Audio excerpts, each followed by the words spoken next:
नमो भगवते वासुदेवाय। ओम नमो भगवते वासुदेवाय। नारायणं नमस्कृत्यं नरं चैव नरोत्तमं देवीं सरस्वतीं व्यासिं ततो जयमुदीरये नष्टप्रायेषु भद्रेषु नित्यं भागवत सेवया भक्तिरुत्तमं श्लोके भक्तिर्भवति नैष्टिकी। कृष्णा वासुदेवाय देवकी नंदनाय च नन्दगोपकिशोराय गोविन्दाय नमो नमः। ॐ अज्ञानतिमिरन्धस्य ज्ञानाञ्जनशलाकयां चक्षुरुन्मीलितं येन तस्मै श्रीगुरुवे नमः। श्रीचैतन्यमनोभीष्टं स्थापितं येन भूतले स्वयं रूपं कदा मह्यं ददान्ति स्वपदान्तिकं। वन्देऽहं श्रीगुरु श्रीयुतपदकमलं श्रीगुरुं वैष्णवांश श्रीरूपं साग्रजातं सहगण रघुनाथं वितं तं सजीवम् साद्वैतं साद्भुतं परिजनं सहितं कृष्ण चैतन्य देवं श्री राधा कृष्ण पादां सगण श्री ललिता विशाखा नितांश हे कृष्णा करुणा सिंधु दीनबंधु जगतपते गोपेश गोपिका कांत राधा कांत नमस्तुते। तप्त कांचन गौरांगी राधे वृंदावनेश्वरी वृषभानुसुते देवी प्रणमामि हरि प्रिये। वाञ्छकल्पतरुभ्यश्च कृपा सिन्धुवेव च पतितां पावनेभ्यो वैष्णवेभ्यो नमो नमः। जय श्री कृष्ण चैतन्य प्रभु नित्यानंद श्री अद्वैत गदाधर श्रीवासादि गौर भक्तवृंदा। हरे कृष्ण कृष्ण कृष्ण हरे हरे हरे राम राम राम हरे हरे। तो आज हम अभी हमने स्कंद एक अध्याय 9 की चर्चा की थी, जिसमें भीष्म देव जी ने युद्ध स्थल में जो देह त्याग किया था, वो एक देह त्याग एक मतलब एग्जाम्पलरी था पूरे संसार के लिए कि एक महावैष्णव अपने कर्तव्यों के बाद शिक्षाएं देता हुआ किस प्रकार से शरीर छोड़ता है और आजीवन काल जो कुछ भी करता रहा करता है वो कृष्ण भावना भावित होके भगवान को शरणागति देते हुए करता है। और व्यक्ति का जो अंतिम क्षण होता है उस समय व्यक्ति को क्या करना चाहिए? भगवान का स्मरण करना चाहिए। ठीक है।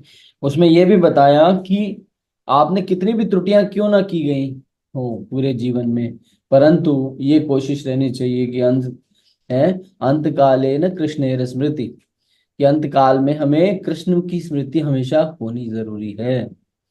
तब जाके हमें वो गंतव्य स्थान मिलता है जिसमें हम पूर्ण रूपता से भगवान की सेवा कर सकते हैं, है ना। आज हम चर्चा करेंगे अध्याय 10 की, स्कंद एक अध्याय 10, इसमें departure of the Lord Krishna from for Dwarka. तो यहाँ पर जो है भगवान जो है युद्ध स्थल हस्तिनापुर जहाँ पर युद्ध हो रहा था, उनका सहयोग करने के बाद, किनका? 5 पांडवों के पूरा सहयोग देने के बाद, सारा कार्य समाप्त होने के बाद, राज्यपाट युधिष्ठिर महाराज को मिल जाने के बाद, अश्वमेघ यज्ञ हो जाने के बाद, और पूर्ण रूपेण जो है भीष्म पितामह जी की ग्लोरिफिकेशन के बाद, उनके अंतिम संस्कार के बाद, सारी चीजों को सेटल डाउन करके अभी क्या कर रहे हैं? उनकी इच्छा हो रही है कि मैं द्वारका की तरफ प्रस्थान करूं। तो हम यहाँ पर चर्चा करेंगे कि भगवान श्री कृष्ण अब यहाँ से जा रहे हैं, है ना। तो इसमें आज जो हमारी चर्चा है वो 1 से लेकर 6 जो हम श्लोक हैं उसमें हम भगवान की चर्चा करेंगे, जिसमें किंगडम ऑफ महाराज युधिष्ठिर, कि महाराज युधिष्ठिर का वो स्थान, उनका राज्य, इसके बारे में आज चर्चा होगी। तो आज हम 1 से 3 श्लोक तक इस चर्चा को करेंगे और कल जो है 4 और 6 करेंगे, जिसमें आज हमारी चर्चा है कि किस प्रकार से महाराज युधिष्ठिर ने राजपाट संभालने के बाद कितनी गंभीरता से उन सारी चीजों को रीस्टैब्लिश किया। मतलब धार्मिक रूप से सारे राजपाट को उन्होंने संभाला, जो मतलब गुरु के द्वारा और कृष्ण के द्वारा बताए गए जो संस्कार होते हैं, जो नियम होते हैं, उनके अंतर्गत रहते हुए सारे कार्य को किया। तो एक राजा की तरीके नहीं बल्कि एक भक्त के रूप में उन्होंने विचार बनाया और इस प्रकार से उन्होंने अपने कार्यभार स्टार्ट की। आज हमारी चर्चा होगी श्लोक 1, ठीक है ना। जस्ट 3,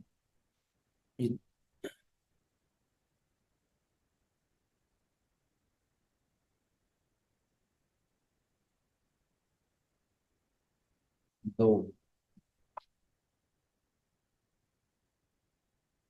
स्कंद 1 श्लोक 10, अध्याय 10 श्लोक संख्या 1।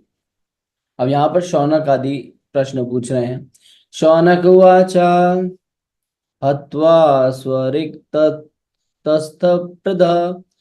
आतायनो युद्धियो धर्मकृतां वरिष्ठः सहनुजयः प्रत्यारुद्य भोजनः कथं प्रवत्तः किम काश्चित्। तो यहाँ पर अनुवाद इस प्रकार से, शब्दार्थ इस प्रकार से।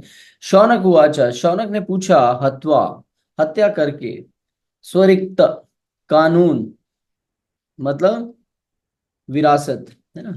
उसके बाद बताया गया स्पर्धा हड़पने की इच्छा रखने वाला, आततायीन आक्रमणकारी, युधिष्ठिर राजा युधिष्ठिर, धर्म भृतम उन लोगों में से जो धार्मिक सिद्धांतों का सख्ती से पालन करते हैं, वरिष्ठ महानतम, सह अनुजो अपने छोटे छोटे भाइयों साथ, प्रत्यावरुद्ध प्रतिबंधित, भोजन आवश्यकताओं की स्वीकृति, कथम कैसे, प्रवृत्ति लगे हुए, किम क्या,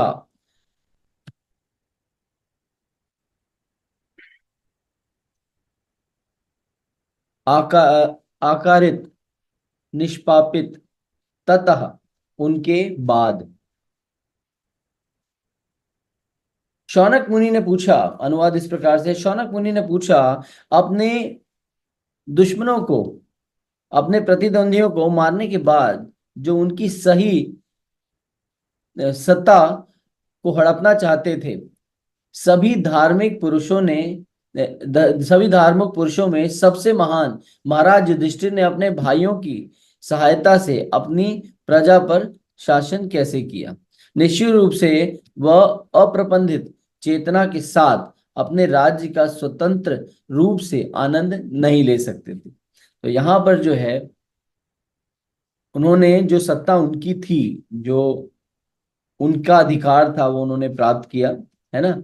और अधिकार प्राप्त करने के बाद, क्योंकि यहाँ पर शब्द प्रयोग में आया है अप्रतिबंधित, मतलब उनकी इच्छा नहीं थी प्राप्त करने की और संकोच में थे, इसीलिए उसको एंजॉय नहीं कर पा रहे थे। प्रतिबंधित समझ गए। अति प्रतिबंधित मतलब कि उनकी इच्छा नहीं थी, फिर भी उन्होंने सत्ता को जीता और सत्ता को अब उनके कंट्रोल में है, फिर भी उसको रिलिश नहीं कर पा रहे हैं। क्यों नहीं कर पा रहे हैं रिलिश? तात्पर्य इस प्रकार से, जगत गुरु श्रीला प्रभुपाद की जय। महाराज युधिष्ठिर सभी धर्म पुरुषों में सबसे महान थे, तो क्योंकि धर्मराज भी कहा जाता है और धर्म पुरुषों में सबसे श्रेष्ठ थे, इस प्रकार वह राजा का आनंद लेने के लिए अपने चचेरे भाइयों के साथ लड़ने के लिए बिल्कुल भी इच्छुक नहीं थे, क्योंकि धर्मराज थे और भगवान के भक्त थे, इसलिए उनकी लड़ने की कोई भी इच्छा नहीं थी।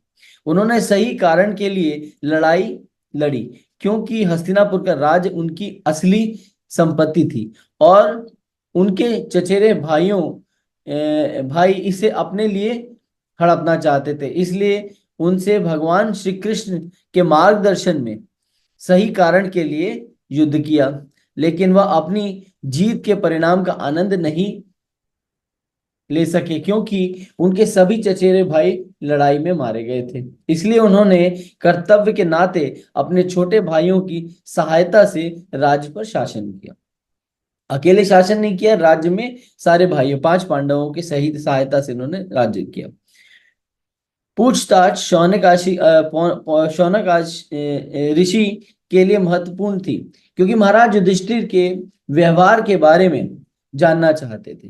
तो यहाँ पर शौनक आदि ऋषियों ने धर्मराज युधिष्ठिर महाराज के बारे में चर्चा की, प्रश्न किया कि क्योंकि भक्त रूप जो थे वो, कि भक्त इतने अच्छे थे कि युद्ध करने के बाद उनके मन में ये ग्लानि थी कि मेरे द्वारा ये सारे मारे गए हैं, परंतु वे जानते थे कि भगवान की शरणागति में मैंने ये सारे कार्य किए हैं। तो यहाँ पर फिर भी उन्होंने अपने जो शासन को अपने भाइयों के सहयोग के द्वारा इसको चलाया। और यहाँ पर शौनक आदि ऋषियों की बड़ी जिज्ञासा है कि वो जो युधिष्ठिर महाराज के चरित्र के बारे में जानना चाह रहे हैं कि किस प्रकार से जो व्यक्ति इस सत्ता को नहीं अपनाना चाह रहा था फिर भी उसने अपनाया, भगवान की सहायता ली, भाइयों के साथ संचालन किया। हम उनके बारे में जानना चाह रहे हैं। तो यहाँ पर शौनक आदि ऋषियों के उनके चरित्र को लेकर बड़ी जिज्ञासा है, इसीलिए वो बारंबार उनके बारे में प्रश्न पूछ रहे हैं। अब यहाँ पर श्लोक संख्या 2 पे चर्चा करते हैं। सुतवाचा, तो अभी शौनक आदि ऋषियों ने प्रश्न पूछा, अब सुतवाचा मतलब सुत गोस्वामी उत्तर दी। सुतवाचा वंशम कुरोरवंश दावाग्नि निर्हतम सरोहित्वा भवनो हरि निवेशयित्वा निज राज्य ईश्वरो, है ना, युधिपति पूतनाम प्रभुः। तो यहाँ पर शब्दार्थ इस प्रकार से है। सुत वाचा, सुत गोस्वामी ने उत्तर दिया, वंशम राजवंश, कुरु राज्य कुरु का, वंश दावाग्नि बांस द्वारा लगाई गई जंगल की आग, निश्चितम तथा यथा हुआ, सरोह हित्वा वंश का अंकुर, भव भवन स्मृति का पालन करता, सृष्टि का पालन करता, हरि भगवान श्री कृष्ण निवेशित्वा पुनः स्थापित करके, निज राज्य अपने राज्य में, ईश्वर परम भगवान, युधिष्ठिरम महाराज युधिष्ठिर को, प्रीतः मनः मन में प्रसन्न, बहुवह मतलब बन गया। अनुवाद इस प्रकार से है। सूत गोस्वामी ने कहा, जगत के पालन करता भगवान श्री कृष्ण महाराज युधिष्ठिर को उनके राज्य में पुनः स्थापित करने और कुरुवंश को पुनः पुनः पुनः पुनः सॉरी पुनर्स्थापित करने के बाद प्रसन्न हुए, जो क्रोध की बांस की आग से नष्ट हो गए थे। अनुवाद तात्पर्य इस प्रकार से, जगत गुरु श्रील प्रभुपाद की जय। इस संसार की तुलना बांस की झाड़ियों के संसर्जन से लगी आग की जाती है, मतलब उसके साथ तुलना की जाती है। ऐसी जंगल की आग सुचारित रूप से लगती है, क्योंकि बांस का संसर्ग बिना किसी बाहरी कारण से होता है, कि बांस आपस में टकराते हैं जंगल में और घनघोर आग लग जाती है। उसकी कोई और वजह नहीं होती, उसी की वजह क्योंकि बांस टकरा रहे हैं वहां से अग्नि उत्पन्न होती है। इस प्रकार भौतिक संसार में उन लोगों का क्रोध भड़क जाता है जो भौतिक प्रकृति पर अपना आधिपत्य जमाना चाहते हैं, और युद्ध की आग भड़क उठती है। इसी प्रकार से कहते हैं, जैसे जिस प्रकार से दो बांस आपस में टकराते हैं, और उसी प्रकार से संसार में बद आत्मा क्या है, अपने अहंकार रूप में, अपने मतलब आधिपत्य जमाने के रूप में क्या करती हैं, एक दूसरे से द्वंद्व करती हैं, और वहीं से आग भड़क जाती है, मतलब युद्ध के कारण बन जाते हैं, जिससे अवांछित आबादी खत्म हो जाती है। मतलब जब जंगल में आग लगती है तो आसपास की सारी चीजें जल जाती हैं। ऐसी आग या युद्ध होता है और भगवान का उससे कोई लेना देना नहीं होता, ठीक है ना, क्योंकि हमारी इच्छा है, हमारी वजह से कार्य हो रहे हैं। भगवान नहीं चाहते कि युद्ध हो, ठीक है ना, भगवान बिल्कुल नहीं चाहते युद्ध हो, परंतु क्योंकि हम अपनी इच्छाओं की पूर्ति के लिए एक दूसरे से द्वंद्व करते हैं, इससे युद्ध के कारण उत्पन्न हो जाते हैं। तो जैसा कर्म करोगे वैसा फल देगा भगवान, यही है विधि का विधान। तो हम अपनी इच्छाओं की पूर्ति के लिए, है ना, अपनी इच्छाओं की पूर्ति के लिए एक दूसरे से द्वंद्व करते हैं, और उसका परिणाम तो देखो हमें भुगतना ही पड़ेगा। परंतु यहाँ पर आगे बताया जाता है, भगवान चाहते हैं जस्ट मोमेंट, लेकिन क्योंकि वह सृष्टि को छूट गया। ऐसी आग या युद्ध होता है और भगवान का उससे कोई लेना देना नहीं होता, लेकिन कोई वह सृष्टि को बनाए रखना चाहते हैं। ठीक है, भगवान तो सृष्टि को बनाए रखना चाहते हैं, वो किसी की हानि नहीं चाहते। वह चाहते हैं कि बड़ी संख्या में लोग आत्म साक्षात के सही सही मार्ग पर पालन करें। तो कहीं भी युद्ध होता है, भगवान किसका साथ देते हैं? धर्म का साथ देते हैं। तो भगवान क्या कहते हैं? संतुलन बनाए रखना चाहते हैं। ठीक है, तो क्या होता है कि युद्ध तो युद्ध के कारण तो बनते हैं, मगर उनके कारण भगवान नहीं होते, उनका कारण हम होते हैं। मगर फिर भी युद्ध हो जाता है, परंतु युद्ध में भगवान किसका साथ देते हैं? भगवान ऐसी परिस्थिति का साथ देते हैं जो धर्म को स्थापित करने वाली। आगे कहा जाता है भगवान चाहते हैं कि पीड़ित मनुष्य घर वापस आए, उनके पास वापस आए और 3 प्रकार की भौतिक पीड़ाएं सहन बंद करे, पीड़ाएं सहना बंद कर दे। कौन सी 3 प्रकार की? आदिदैविक, आध्यात्मिक और तीसरी कौन सी है? आदिदैविक, आध्यात्मिक और आदि भौतिक, है ना। तो यहां पर 3 पीड़ाओं से वो मुक्त हो जाए। सृष्टि की पूरी योजना इस तरह से बनाई गई है, और जो व्यक्ति अपने होश में नहीं आता, वह भौतिक संसार में भगवान की माया देवी ऊर्जा द्वारा प्रदत्त पीड़ा में पीड़ित होता रहता है। इसलिए भगवान चाहते हैं कि उनका प्रामाणिक प्रतिनिधि दुनिया पर शासन करे। कैसा प्रामाणिक प्रतिनिधि? जो गुरु रूप में इस संसार में आता है, उसको शासन करना चाहिए। उसको हर हृदय पे शासन करना चाहिए जहां भगवान का निवास स्थान होता है। भक्त का शासन कहाँ चलता है? भक्त का शासन भगवान के चरणों पे चलता है ना। भगवान का शासन कहाँ चलता है? भगवान का शासन, भक्त का शासन वहां चलता है जहां भक्ति होती है। वो हमेशा वहीं पर चाहता है अपने आप करना। भगवान का निवास स्थान हर व्यक्ति का हृदय है, और उन चरण कमलों पे शासन करने वाला कौन है? भक्त है ना। तो क्या होता है, उसके विचारधारा यही होती है कि वो संसार में भगवान उसको शासन मतलब प्रतिनिधि बना के भेजते हैं। अपना शासन कौन करता है? भाई एम्बेसडर है, एम्बेसडर, प्राइम मिनिस्टर का ambassador equal to prime minister, किसी भी देश में जाए उसी तरीके से। मगर वो प्राइम मिनिस्टर नहीं होता, मगर सारी फैसिलिटीज प्राइम मिनिस्टर वाली होती है, उसको उतना ही आदर दिया जाता है। क्योंकि वो एम्बेसडर है, he is a messenger of prime minister. The same case Prabhupada ji कहते हैं, the devotee, the Mahavaishnava, the प्रतिनिधि, who is ambassador of supreme lord, just like Srila Gopal Krishna Goswami Maharaj, is ambassador. So he is equivalent to God, but he is not God, but he having all the powers given by Lord. हमें कैसे पूजना है? भगवान की तरह पूजना। He is equivalent to him for us because he is ambassador. लोगों की बुद्धि भौतिक जगत में कहते हैं मनुष्य को भगवान बना देते हो। नहीं, भगवान मनुष्य को भगवान बनाते हैं, हमारी क्या चेष्टा है? आप सोचिए, भगवान ने ही भगवान बना के भेजा है, तो हम क्या कर सकते हैं बाबा उसमें? भाई अगर प्राइम मिनिस्टर ने किसी को एम्बेसडर बना के भेज दिया, अगर हम बोलेंगे नहीं ये तो प्रधानमंत्री का प्रतिनिधि है, हमको वैसे ही इसको प्रणाम करना है, वैसे ही उसकी बातें माननी है, तो उसमें हमारी गलती नहीं है, क्योंकि प्राइम मिनिस्टर ने इसे एम्बेसडर बना के भेजा है। So this is the selection by God. हम उसको डिनाई कैसे कर सकते हैं? We are not saying he is God, but he is equal to the God because God send him as a प्रतिनिधि। और वैसे भी भगवान का अंशावतार है ना। भगवान send his messengers as ambassador, so he is equal to supreme lord. और आगे बताते हैं, इसलिए भगवान चाहते हैं कि उनका प्रामाणिक प्रतिनिधि दुनिया का शासन करे। भगवान श्री कृष्ण इस प्रकार का शासन स्थापित करते हैं उस अवांछित व्यक्तियों को मारने के लिए अवतरित हुए जिनका उनकी योजना से कोई लेना देना नहीं।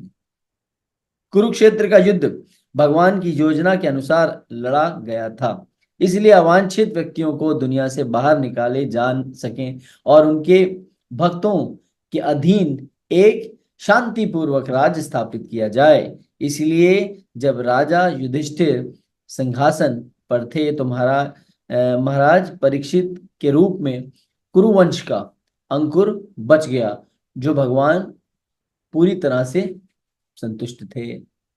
तो यहां पर बताया जा रहा है कि जब जंगल में आग लगती है तो आग में अवांछित चीजें जल के भस्म हो जाती, जितनी आप समझे छोटे छोटे जो हैं आग लगेगी तो जो नीचे जो छोटी छोटी घास होती है ना, वो सब जल के नष्ट हो जाती है।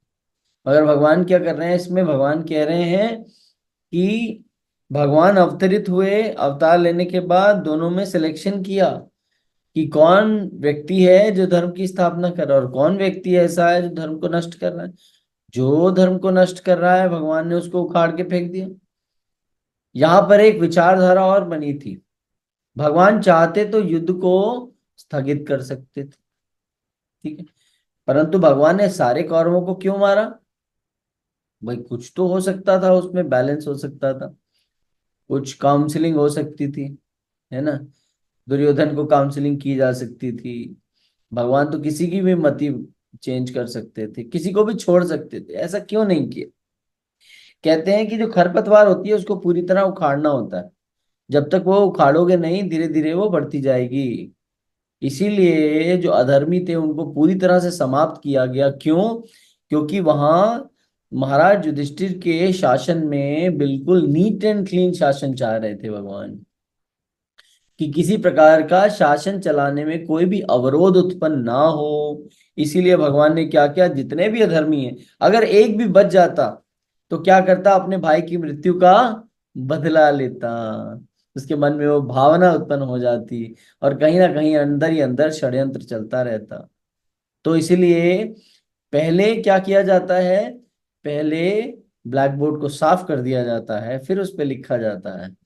मगर अगर ब्लैक बोर्ड को साफ नहीं किया जाए और उस पे ही लिखना शुरू कर देंगे, तो ना तो पिछला समझ में आएगा और ना ही अगला समझ में आएगा, दोनों ही मिक्स हो जाएगा।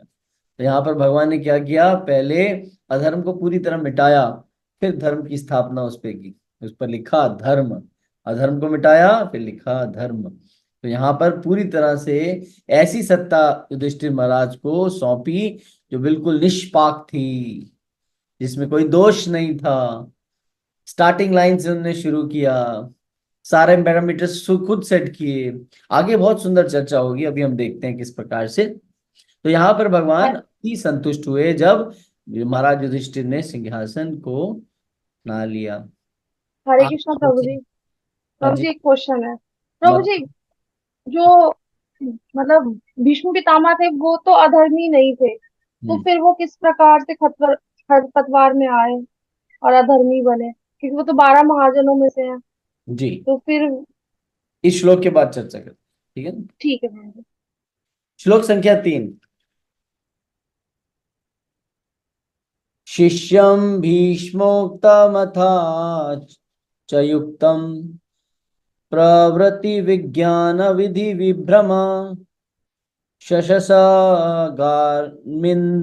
इव जिताश्रय परिध्या उपायन्तु मनुजुवृत्तितः।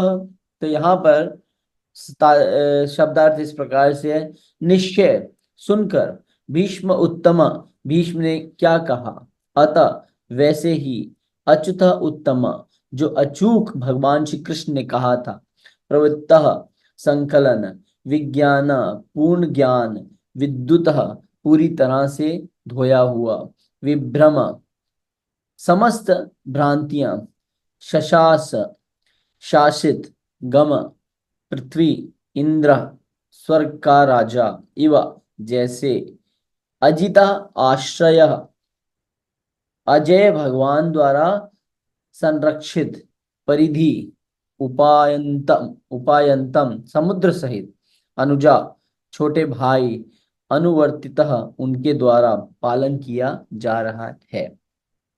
अनुवाद इस प्रकार से है। भीष्मदेव और अचूक भगवान श्री कृष्ण द्वारा कही गई बातों से प्रबुद्ध हो होने के बाद भगवान महाराज युधिष्ठिर स्वयं को पूर्ण ज्ञान के मामले में संलग्न कर चुके थे, क्योंकि उनकी सभी संदेह दूर हो गए थे।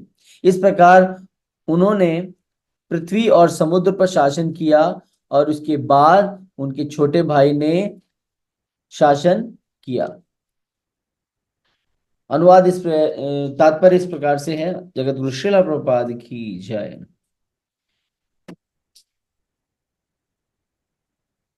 यहाँ पर एक शब्द है ज्येष्ठाधिकार। ज्येष्ठाधिकार का आधुनिक अंग्रेजी कानून या ज्येष्ठ पुत्र का विकास विरासत का कानून उन इस दुनिया में भी प्रचलित था, उस दुनिया में भी प्रचलित था। मतलब ज्येष्ठ पुत्र को ही सब कुछ मिलना चाहिए, ये पहले भी था और आज भी है। इन दिनों में भी प्रचलित है। जब महाराज युधिष्ठिर पृथ्वी और समुद्र पर शासन करते थे, उन दिन हस्तिनापुर, अब नई दिल्ली कहलाता है, ये राज्य महाराज युधिष्ठिर महाराज युधिष्ठिर के पोते महाराज परीक्षित के समय तक समुद्र सहित दुनिया के सम्राट बने रहे। पृथ्वी और समुद्र, मतलब समुद्र और पृथ्वी, भूभाग और तरल भाग दोनों को मिला के सारी सृष्टि के वो राजा रहे, सम्राट रहे। महाराज युधिष्ठिर महाराज युधिष्ठिर के छोटे भाई उनके मंत्री तथा राजा के सेनापति के रूप में कार्य करते थे। मतलब उनके छोटे भाई जैसे अर्जुन हो गए और बाकी सारे भाई हो गए, और राजा के पूर्ण धार्मिक भाइयों के बीच पूर्ण सहयोग था। महाराज युधिष्ठिर पृथ्वी के राजा पर राज्य पर शासन करने के लिए आदर्श राजा या भगवान श्री कृष्ण के प्रतिनिधि थे। तो यहाँ पर उनको बताया जा रहा है भगवान के प्रतिनिधि, राज ऋषि के रूप में उन्होंने शासन किया, भगवान के प्रतिनिधि थे, और उनकी तुलना स्वर्गीय ग्रहों के प्रतिनिधि शासक द्वारा जैसे राजा इंद्र के की जाती थी, कि राजा इंद्र जैसे हैं, इंद्र की तरह ही उनको माना जाता था, उनको देवता रूप में स्वीकार किया जाता था। तो वो देव मतलब पृथ्वी के प्रतिनिधि थे, और जो देवलोक में प्रतिनिधि होते उनके साथ उनकी तुलना की गई। इंद्र, चंद्र, सूर्य, वरुण और वायु जैसे देवता ब्रह्मांड के विभिन्न ग्रहों में प्रतिनिधि राजा हैं, और इसी तरह से महाराज युधिष्ठिर भी उनके साथ के ही थे, जो पृथ्वी के राज्य पर शासन कर रहे थे। महाराज युधिष्ठिर आधुनिक लोकतंत्र के आम तौर पर अज्ञानी राजनीतिक नेता जैसे नहीं है। महाराज युधिष्ठिर को भीष्मदेव और अचूक भगवान श्री कृष्ण ने निर्देश दिया, इसलिए उन्हें इस चीज का पूर्ण ज्ञान था। तो यहाँ पर जो शासन कर रहे हैं, शासन में अपना मत नहीं लगा रहे हैं, जैसा उन्होंने भगवान श्री कृष्ण से और भीष्म देव जी से सुना, क्योंकि भगवान इसीलिए उनको लास्ट लेसन दिलवाना चाहते थे भीष्म देव जी से, ताकि वो आगे जो राज्य को संभालें वो इसी तरीके से संभालें। तो यहाँ पर उनको जो उनकी मति थी वो पूर्ण रूपेण क्या थी, कि जैसे भीष्म देव जी ने मुझे इस सत्ता को संभालने के लिए कहा है, और जैसे भगवान ने मुझे निर्देश दिए हैं, उनके आधार पे ही मैं सत्ता पे कार्य करूंगा। किसी राज्य का आधुनिक निर्वाचित कार्यकारी प्रमुख एक कठपुतली की तरह है, क्योंकि उनके पास कोई राजसीय शक्ति नहीं है। भले ही वह महाराज युधिष्ठिर की तरह प्रबुद्ध क्यों ना, लेकिन उनकी अवैधानिक संवैधानिक स्थिति के कारण वह अपनी इच्छा से कुछ नहीं कर सकता। इसलिए पृथ्वी पर बहुत सारे राज्य हैं जो वैचारिक मतभेद या अन्य स्वार्थी उद्देश्य का कारण झगड़ रहे हैं। लेकिन महाराज युधिष्ठिर जैसे राजा की अपनी कोई विचारधारा नहीं थी। तो यहाँ पर क्यों है लड़ाई का सबसे बड़ा मुद्दा यह है कि अपने विचारों से अपने सुख के लिए सब कार्य कर रहे हैं, इसीलिए लोगों की विचारधाराओं से उनकी विचारधाराएं मिल नहीं रही। मगर यहाँ पर महाराज युधिष्ठिर हैं, उनकी अपनी कोई विचारधारा नहीं है। वो कैसे कार्य कर रहे हैं, जो सोच भगवान की है और जो सोच जो है भीष्म देव की है, जो उनके निर्देश मिले हैं उनके आधार पे कार्य कर रहे हैं, अपना मत नहीं लगा रहे कि एज इट इज फॉलो कर रहे हैं। जैसे हमें है ना, हम भक्ति करते हैं, हम कैसे करते हैं, जैसे प्रभुपाद जी ने बताया हम वैसे फॉलो करते हैं। हम ऐसा नहीं करते थोड़ा उधर से लिया, थोड़ा इधर से लिया, थोड़ा अपने मन से बनाया और हम उसको प्रकट कर, नहीं। जैसा जैसा प्रभुपाद जी ने, गुरु महाराज ने, जैसा जैसा हमें भगवान के निर्देश मिले हैं, जिस प्रकार से भक्ति करनी चाहिए, हम उसको एज इट इज फॉलो कर रहे हैं। तो यहाँ पर बहुत सुंदर एग्जाम्पल मिलता है, युधिष्ठिर महाराज उसको एज इट इज प्रस्तुत कर रहे हैं जो भगवान की आज्ञा मिली है। तो यहाँ पर उनका अपना निजी कोई मत नहीं है ना, अपनी कोई विचारधारा नहीं है। उसे केवल अचूक भगवान श्री कृष्ण के प्रतिनिधि और अधिकृत उनके भक्त भीष्मदेव के निर्देश का पालन करना था। शास्त्रों में यह निर्देश दिया गया है कि व्यक्ति को बिना किसी व्यक्तिगत उद्देश्य के निर्मित विचारधारा के महान प्रतिनिधि, प्राधिकारी और अचूक भगवान श्री कृष्ण का अनुसरण करना चाहिए। तो शास्त्रों में क्या मत दिया है कि भगवान के प्रतिनिधि और भगवान का ही वचनों का पालन करना चाहिए, हमें कभी अपने मत को ऐसे नहीं लगाना चाहिए। तो यहाँ पर क्या है, जैसे परंपरा हमें दी गई है उसी परंपरा के द्वारा हमें सारे कार्यों को करना चाहिए, है ना। आगे बताते हैं, क्योंकि अम, हम्म, महाराज युधिष्ठिर के लिए समुद्र सहित पूरी दुनिया पर शासन करना संभव था, क्योंकि सिद्धांत अचूक थे और सार्वभौमिक रूप से सभी के लिए लागू थे, है ना, सभी के लिए लागू थे। एक विश्व राजा की संकल्पना तभी पूरी हो सकती है जब वह अचूक सत्ता का अनुसरण करता है। सबके लिए इक्वल क्यों था? क्योंकि भगवान के द्वारा निर्देश दिया गया था, सबके हित के लिए था, ये सार्वजनिक हित था, इसीलिए सब पे लागू किया जा सकता था और सब इसको स्वीकार कर रहे थे। मगर आज की सत्ता में क्या होता है, अपने हित के लिए सारी चीजों को भेजा जाता है, सबसे पहले खुद का हित देखा जाता है, बाद में किसी का हित देखा जाता है। मगर क्योंकि भगवान का निर्देश था, इसलिए भगवान ने सबके लिए बराबर फैसला लिया, और यहाँ पर क्योंकि हित सबका ही था, इसलिए सारी चीजों को लागू सबके ऊपर की सार्वजनिक रूप से। एक विश्व का राज्य की संकल्पना तभी पूरी हो सकती है जब वह अचूक सत्ता का अनुसरण करे। अचूक सत्ता कौन है? भगवान श्री कृष्ण। एक अपूर्ण मनुष्य सभी के लिए स्वीकार्य विचारधारा का निर्माण नहीं कर सकता। ठीक है, कि हम कोई बात कहें जरूरी नहीं है सब स्वीकार कर ले। आप समझ रहे हैं? हम कोई बात प्रस्तुत करें जरूरी नहीं है सब कोई स्वीकार कर लें। क्यों? क्योंकि आपकी और मेरी विचारधारा में मतभेद हो सकता है, मेरी कही हुई बात पे एक प्रश्न उठ सकता है। ऐसा क्यों? मगर भगवान की दिए गए शब्दों में क्यों की संभावना नहीं है। आप समझ गए? इसीलिए युधिष्ठिर महाराज वो चुन के लेके आए हैं जो भगवान के बारे में बताया, कि भगवान ने जो प्रतिनिधि बनाया है कि केवल भगवान के ही निर्देशों का पालन करेगा। इसके लिए सब पूरी पूरी दुनिया को पता था कि महाराज युधिष्ठिर जो हैं वही करेंगे जो सबके हित में होगा, क्योंकि ये भगवान की सेवा में रत रहते हैं, ये एक भक्त हैं, किसी का भी बुरा नहीं चाह सकते, क्योंकि इनका अपना मत नहीं है, केवल भगवान की सेवा के लिए कार्य कर रहे हैं। तो ये एक भक्त और एक अभक्त में यही अंतर होता है। ठीक है, इसलिए भक्त की बात स्वीकार की जाती है, क्योंकि वो किसी की हानि नहीं ढूंढता, सबके लिए लाभ की बात करता है ना। क्योंकि सिद्धांत अचूक थे और सार्वभौमिक रूप से सभी के लिए लागू थे। एक विश्व का राजा की संकल्पना तभी पूरी हो सकती है जब वह अचूक सत्ता का अनुसरण कर सके। एक अपूर्ण मनुष्य सभी के लिए स्वीकार्य विचारधारा का निर्माण नहीं कर सकता, केवल पूर्ण और अचूक ही ऐसा कार्यक्रम बना सकते हैं। तो ये जो कार्यक्रम बनाया है सेवा का, वो कौन कर सकता है? वही कर सकता है जो अमोघ है। कौन? भगवान श्री कृष्ण। कार्यक्रम बना सकते हैं और जो हर स्थान पर लागू हो और दुनिया के सभी लोग उसका अनुसरण कर सकें। यह वह व्यक्ति है जो शासन करता है, ना कि अवय अवैयक्तिगत सरकार, मतलब अननेसेसरली।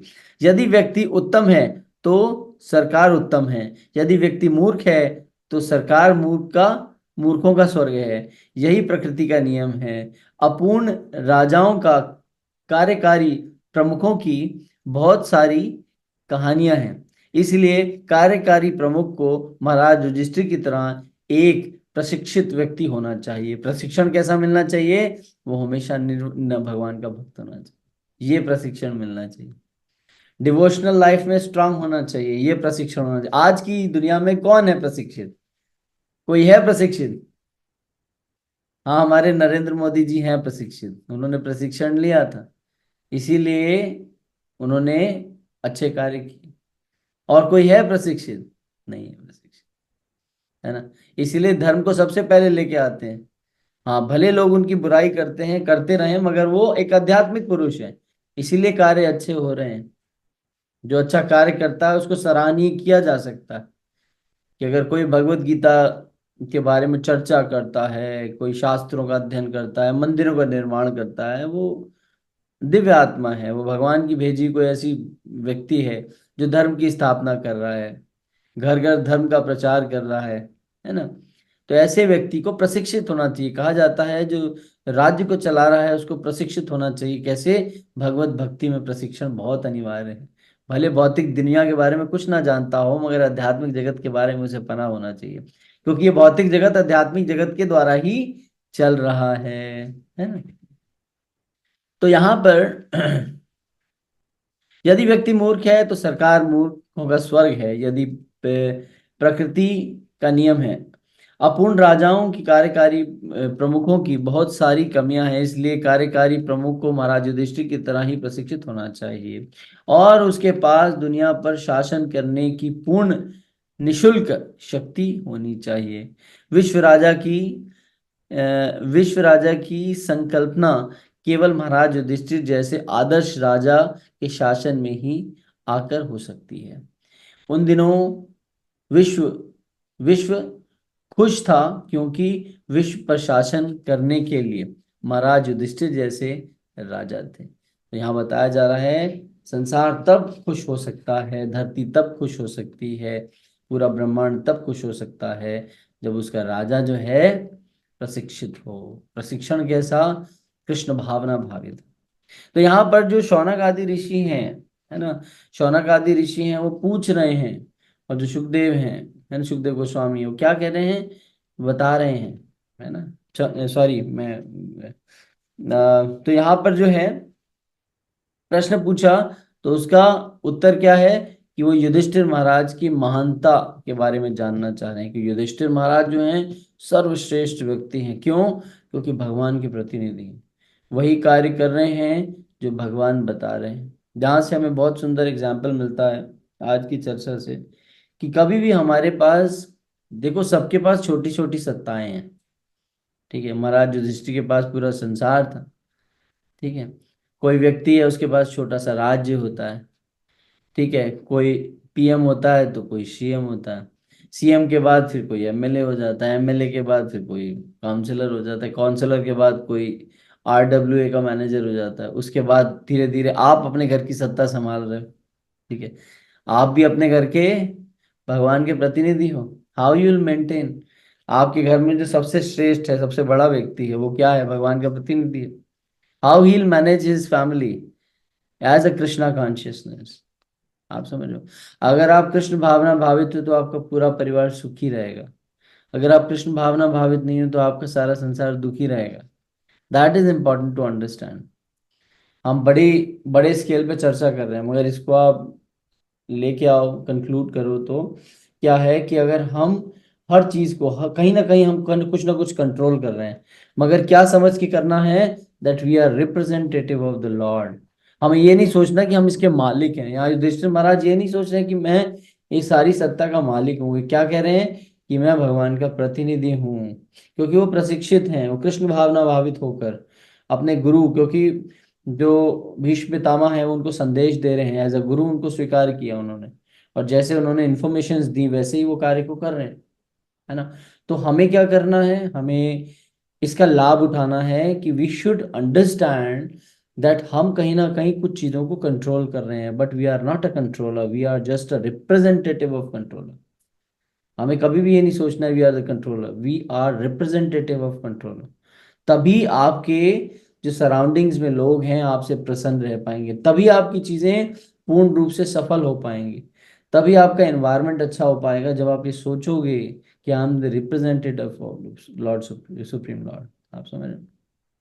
तो आज की चर्चा यही समाप्त होती है। कल हम चर्चा करेंगे श्लोक संख्या 4 और 5, जिसमें दोबारा इसी की चर्चा होगी कि युधिष्ठिर महाराज के राज्य में किस प्रकार से सब सुरक्षित थे और किस प्रकार से सब जो है प्रसन्नचित्त थे, और कैसी प्रॉस्पेरस उनका राज्य था। इसके बारे में 4 और 5 में हम कल चर्चा करेंगे। इसी के साथ आज की चर्चा यहीं विराम देते हैं।